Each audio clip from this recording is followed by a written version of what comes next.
పట్టణంలో ఇండ్లు లేక ఇంటి అద్దెలు కడుతూ ఇబ్బంది పడుతున్న పేదల పట్ల ప్రభుత్వం స్పందించకపోవడం సిగ్గుచేటని సిపిఎం జిల్లా కార్యదర్శి వర్గ సభ్యులు సయ్యద్ హాషం అన్నారు. లబ్ధిదారులకు వెంటనే డబుల్ బెడ్రూమ్ ఇండ్ల ప్రొసీడింగ్స్ ఇవ్వాలని డిమాండ్ చేశారు. లాటరీ ద్వారా ఎంపికైన డబుల్ బెడ్రూమ్ ఇళ్ల లబ్ధిదారులకు వెంటనే ప్రొసీడింగ్స్ ఇవ్వాలని డిమాండ్ చేస్తూ డబుల్ బెడ్రూమ్ ఇళ్ల సాధన కమిటీ ఆధ్వర్యంలో నల్గొండ తహసీల్దార్ కార్యాలయం వద్ద లబ్ధిదారులు రిలే నిరాహార దీక్షలు చేపట్టిన విషయం తెలిసిందే. ఈ రిలే దీక్షలు సోమవారం రెండో రోజుకు చేరాయి. దీక్షా శిబిరాన్ని సందర్శించి మద్దతు తెలిపిన సిపిఎం కార్యదర్శి వర్గ సభ్యుడు సయ్యద్ హాషం మాట్లాడుతూ పట్టణంలో ఇండ్లు లేని పేదలు 9,000 మంది దరఖాస్తులు చేసుకోగా ప్రభుత్వ అధికారులు విచారణ చేసి 3,000 మందిని అర్హులుగా గుర్తించి లిస్టులు తయారు చేశారని అన్నారు. అందులో లాటరీ ద్వారా లబ్ధిదారులను గత 2 సంవత్సరాల క్రితం ఎంపిక చేయడం జరిగిందని అన్నారు. అసెంబ్లీ ఎన్నికల కోడ్ రావడంతో అప్పటి ప్రభుత్వం పంపిణీ చేయలేకపోయిందని, నూతనంగా కాంగ్రెస్ ప్రభుత్వం వచ్చి 16 నెలలు గడుస్తున్నా ఎలాంటి మౌలిక సదుపాయాలు కల్పించకుండా నిర్మించి కోట్లాది రూపాయలు పెట్టి నిర్మించిన డబుల్ బెడ్రూమ్ ఇండ్లు శిథిలావస్థకు చేరాయని అన్నారు. సిపిఎం ఆధ్వర్యంలో గత 5 నెలలుగా లాటరీ ద్వారా ఎంపిక చేసిన వారికి వెంటనే ప్రొసీడింగ్ ఆర్డర్స్ ఇవ్వాలని వివిధ రూపాలలో ఆందోళన చేస్తున్నా ప్రభుత్వం అధికారులు నిర్లక్ష్యంగా వ్యవహరిస్తున్నారని అన్నారు.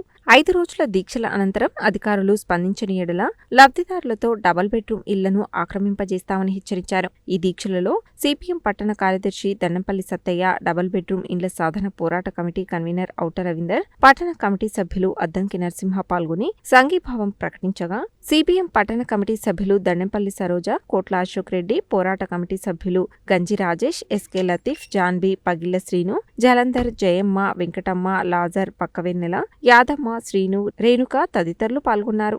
గతంలో ప్రభుత్వం వైపు నుంచి అర్హులు ఎవరు అనర్హులు ఎవరు అని చెప్పిన దాంట్లో 9,000 మంది దరఖాస్తు చేసుకోవటం జరిగింది. అందులో 500 పైచీలకు ఎన్నుకోవటం జరిగింది. ఎన్నుకొని వాళ్ళకి ప్రొసీడింగ్ అసలు ఆర్డర్ ఇవ్వాలని చెప్పినప్పుడు కలెక్టర్ గారి దృష్టికి తీసుకెళ్ళినప్పుడు, మంత్రి గారి దృష్టికి తీసుకెళ్ళినప్పుడు ఆడ మౌలిక వసతులు కావాలి, డబ్బులు అలాట్మెంట్ చేసిన తర్వాత మేము ఎవరైతే లబ్ధిదారులు ఎన్నిక జరిగిందో వాళ్ళకి ఇస్తామని చెప్పి ఆర్డీఓ, ఎంఆర్ఓ వీళ్ళందరూ కూడా కలెక్టర్ గారు కూడా చెప్పడం జరిగింది. సరే మేము ఏమన్నా అంటే మౌలిక వసతులు కల్పించినప్పుడు వేరే అంశాలు ఆల్రెడీ వాళ్ళకి ఏదైతే డ్రా తీసిరో ఆ డ్రాలో వచ్చిన వాళ్ళందరికీ కూడా ఇచ్చేస్తే మీరు నెల కాదు 2 నెలలైనా చేయాలని చెప్తే అధికారులు మేము కొన్ని రోజులు ఇస్తామని చెప్పి ఆర్డీఓ గారు కలెక్టర్తో మాట్లాడి పెండింగ్ చేయడం జరిగింది. మంత్రి గారు కూడా ఏమన్నారంటే వీళ్ళకే ఇస్తామని చెప్పిన తర్వాత కూడా అధికారులు ఇట్లా నిర్లక్ష్యం చేయడం అనేది మంచిది కాదని చెప్పి ఇప్పుడు రెండో రోజు ఇలా నిరాహార దీక్షలు చేస్తున్నారు. వెంబడే కలెక్టర్ గారు చొరవ తీసుకొని ఎవరికైతే డ్రాలో వెళ్ళినరో పేదవాళ్ళు వాళ్ళకి ఇవ్వాలి. ఇంకా 100 మంది ఉన్నారు, మీరు ఎవరికైతే ఉన్నారో వాళ్ళకు కూడా ఇస్తామని చెప్పడం జరిగింది. వాళ్ళకు ఆర్డర్ కాపీ ఇచ్చి మీరు 6 నెలలు ఆపినా కూడా మీరు పని చేసిన తర్వాతనే ఇవ్వాలనేది వాళ్ళ యొక్క డిమాండ్. కనుక తక్షణం కలెక్టర్ గారు చొరవ తీసుకొని ఇవ్వాలనేది మా యొక్క డిమాండ్. డబుల్ బెడ్రూమ్ ఇండ్లు లాటరీ ద్వారా వెళ్ళిన వాళ్ళకి వెంటనే ప్రొసీడింగ్ ఆర్డర్ ఇవ్వాలి. గత 4 నెలల నుండి అనేక దశల వారీగా పోరాటాలు చేయడం జరుగుతుంది. అయినా కానీ ప్రభుత్వము ఎలాంటి చర్య కూడా తీసుకోవట్లేదు. దున్నపోతు మీద వర్షం పడ్డట్టే వ్యవహరించుతుంది. వెంటనే ప్రొసీడింగ్ ఆర్డరు ఇవ్వాలి. ఇవ్వకపోతే అనేక రకాలుగా మేము ఇంకా పెద్ద ఎత్తున ఉద్యమాలు చేస్తామని చెప్పేసి కూడా ప్రభుత్వానికి హెచ్చరిస్తూ ఉన్నాము.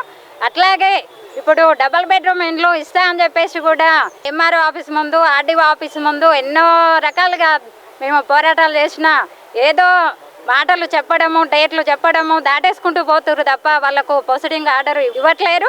వాళ్ళు అద్దెకుండి అద్దెలు కట్టుకోలేక, పిల్లలను జాదలేక, పిల్లల ఫీజులు కట్టలేక అనేక ఇబ్బందులు పడుతున్న పరిస్థితి ఉన్నది.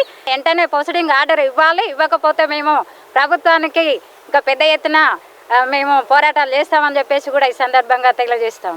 గత 4 నెలల నుండి డబుల్ బెడ్రూమ్ లబ్ధిదారులు రెగ్యులర్గా ఏదో ఒక రూపంలో నిరసన కార్యక్రమం అనేది తెలియజేయడం జరుగుతూ ఉంది.